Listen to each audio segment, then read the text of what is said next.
One of the major reasons why everyone gets hooked in the credit card game is because of one word: cashback. Whether it's in the form of statement credits that are paid to you every single time you swipe your credit card, or in the form of points or miles that are later redeemed for a certain amount of redemption value, whether you're on Team Cashback or you're on Team Points, there's one thing that we can all agree on: we love free money. So what if I told you that you're potentially losing out on hundreds of dollars each year because you're not using your credit cards the right way? Want to know more? Well, make sure to hit that subscribe button to help support the channel, and in return, I'll be telling you about some of the secrets I know to get even more cash back when using your own credit cards. And to give a quick thank you, here's a quick video of a dog I just recently took care of. But before we start, a quick shout out to Ekster for being the first sponsor of this YouTube channel. There is a giveaway that's going on right now that will end on November 23rd, 2022. So if you want to learn more about participating, make sure to go in the descriptions of this video to find out about the rules. Alright, so tip number one is what I like to call the free money tab. You've probably seen it before, or at least have glanced at it, but it's usually on your main page of your web page whenever you log in to your credit card issuer account. Unfortunately, because I don't have American Express or Citi credit cards, I will not be able to show those web pages. I'll only be showing web pages of the ones that I do have. After logging into your Chase account, you're greeted with the usual layout. Scrolling down, you'll see something called Chase Offers. Inside are a bunch of random offers that may or may not pertain to your own lifestyle. For instance, here's a 10% coupon for DoorDash orders, and if you have a dog, maybe the $25 back for the farmer's dog might suit your lifestyle instead. Or if you're planning to shop at Adidas soon, maybe that 10% cashback coupon will help you to save some extra money on your next pair of shoes. However you live your life, I can almost guarantee that there's going to be an offer on this list that will be suitable for your own lifestyle. Now, I'm not saying for you to approve one of these offers and then go out of your way to go grab a drink at Tropical Smoothie Cafe, for example. In order to get the most cash back possible, I only approve places that I may or may not have a possibility of going into in the future, so that when that day comes, I'm thinking about ordering some food off of DoorDash. A couple of days later, I get an email that congratulates me for redeeming a free money coupon, even though I've probably forgotten about approving that coupon and the coupon itself because I approved it so long ago. Most of these coupons last anywhere between 10 to almost 50 days, so it's definitely not something that you have to check on a daily basis. Tip number two that I want to talk about is shopping through your credit card issuer. As confusing as that might sound, credit card issuers have something that I'd like to call affiliate web pages. For example, if you have a Capital One credit card and log in, scrolling down you see a tab that says credits for shopping. Right now, it's advertising 3% back at Apple, 7% back at Ulta, and 5% back at Vrbo. Opening up the tab, you see a wide array of different retail brands that range from things such as clothing stores like H&M, to hotels like Marriott, to home improvement stores like Home Depot. And the amount of cash back that is offered all vary as well. For some places offering up to 20% back on purchases, to others that offer a strict set amount. In order to get these offers, all you have to do is click on the Save Now icon for a specific store that you're interested in buying something at. It'll give you a screen that tells you that by clicking the button above and completing your purchase with the Capital One credit card, you'll earn that specified amount of cash back as a statement credit. Easy enough. Clicking continue will jump you over to Apple's website, where by following the normal steps of buying an iPhone, for example, will give you 3% cashback on your purchase. But not all credit card issuers do this the same way. For example, Chase has a Chase Ultimate Rewards shopping portal, which allows you to earn more Ultimate Reward points when you shop through their affiliate web pages. So unlike Capital One, where it offers strictly cash back as a statement credit, with Chase, you'll earn Ultimate Reward points instead, that you can then redeem in the future. Following the same steps for Capital One, you land on the same web pages that you would have been on anyways if you were to just casually browse their web page.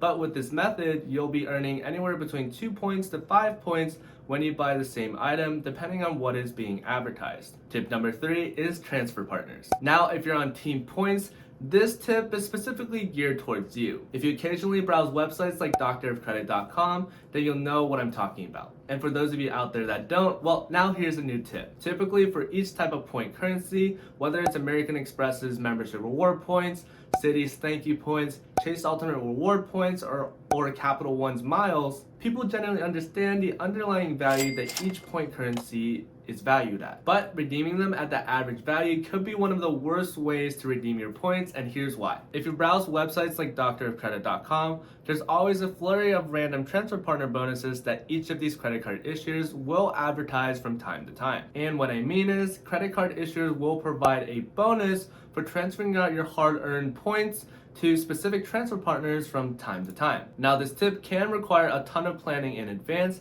because unfortunately not everyone can spontaneously book a flight with points on any given day. However, for those that plan to have big trips to specific locations around the world and know that they'll be using points to cover flights and or hotels, you can wait until one of these transfer bonuses appear. For example, if per se you have the Capital One Venture X card and are eyeing to go somewhere that the Virgin Red flies to, well, now you can save 30% of your Capital One miles when you transfer out your points to Virgin Red, which means that you're also raising the value of those miles by 30% since you need less to redeem the same flight. And again, this isn't something that's exclusive to one single credit card issuer. Just a month ago on my series called What's Happening in the Credit Card World, I reported that American Express had 15% to 30% transfer partner bonuses to 13 different transfer partners. Moving on, let's talk about tip number 4, and that's sign-up bonus offers. According to American Express's own rules, you're only allowed one single welcome bonus for each credit card you end up getting. Just got the American Express Platinum card? Well, if you end up downgrading that Platinum card and want another Platinum card again, you won't be eligible for another sign-up bonus with that new Platinum credit card. So with that in mind, it's definitely important to secure high sign-up bonuses when getting new credit cards because you could be losing out on hundreds of dollars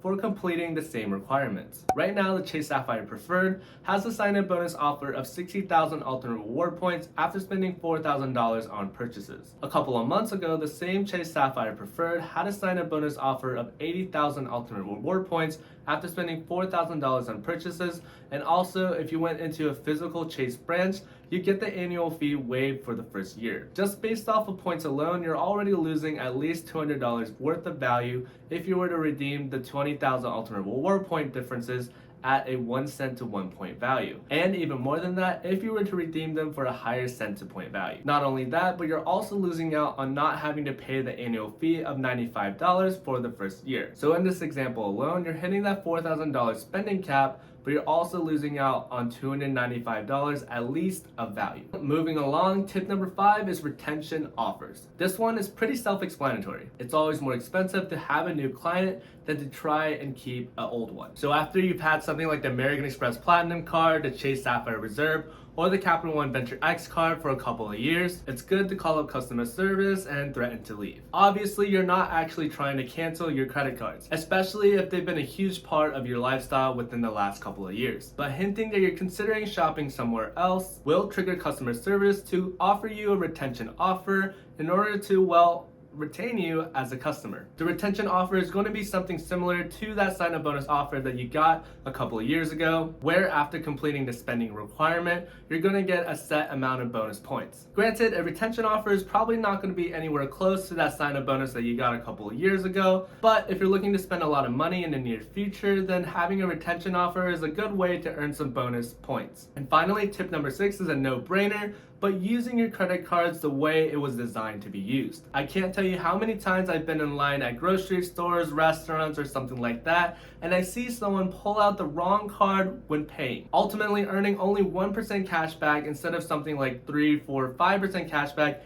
if they had used the right card. I get it though, having a ton of different credit cards that give you different points in different categories can be extremely confusing at times. And while missing out on 2% to 3% on a single transaction doesn't seem like a lot of people tend to miss out on tons of these interactions over the course of a year. Imagine hypothetically spending $3,000 on dining over the course of 2022 and realizing in December that you've been only earning 1% on your platinum card instead of pulling out your gold card and earning 4%. That's a $90 difference at the end of a year. That $90 could have paid for something like a Japanese omakase in New York or something. If remembering which credit cards does what is too much work, I get it, people have lives to live. Remembering which credit cards do what is the last thing on their minds. Maybe consider different means to enhance the experience. You can always consider buying stickers that you can put on your credit cards to remind you which ones do what. That way, you'll never forget. Alright, so those were the 6 common ways that I've seen people miss out on even more cashback when using their own credit cards. If you found any of the information within this video to be helpful, make sure to subscribe to the channel to help me out and grow this YouTube channel. Also, if there's someone out there that you would consider sharing this video to, make sure to share this video as well to help them out. Also, don't forget to participate in the giveaway that I'm collaborating with ekster Wallets. All you have to do to enter is subscribe to my YouTube channel, subscribe to ekster's YouTube channel, and comment in the comment section down below about which wallet you want and why. Once you've done all that, you'll be eligible to win one of 5 ekster wallets of your choice, and this giveaway ends on November 23rd, 2022, and the winners will be announced November 24th, 2022. Thank you to ekster for making this giveaway possible. Thank you for watching as always. Until next time, stay safe everyone. Peace.